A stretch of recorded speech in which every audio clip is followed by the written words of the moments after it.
खड़े होकर पेशाब करना अल्लाह के रसूल सल्लल्लाहु अलैहि वसल्लम से साबित है, जबकि खड़े होकर पेशाब करने को अल्लाह के रसूल सल्लल्लाहु अलैहि वसल्लम ने मना भी फरमाया है। इसलिए उलमा ये फरमाते हैं कि जिन हदीसों में खड़े होकर पेशाब करने का जिक्र है वो उज़्र की वजह से हो सकता है, मसलन कमर में तकलीफ या घुटने में तकलीफ की वजह से बैठने में दुश्वारी थी, इसलिए खड़े होकर पेशाब करना बगैर किसी उज़्र के मकरूह और नापसंदीदा है।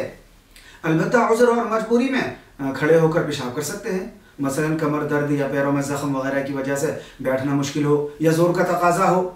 का तकाजा लग रहा हो और करीब में बैठकर पेशाब करने की कोई जगह ना हो, या पेशाब करने की जगह पर बहुत ज़्यादा गंदगी हो और बैठने की सूरत में कपड़े वगैरह नापाक हो जाने का डर हो, तो ऐसी मजबूरियों में यूरिनल वगैरह पर सतर को अच्छी तरह छुपाते हुए और पेशाब के ख़तरों से बचते हुए खड़े होकर पेशाब करने की गुंजाइश है, लेकिन इसकी आदत नहीं बनानी चाहिए।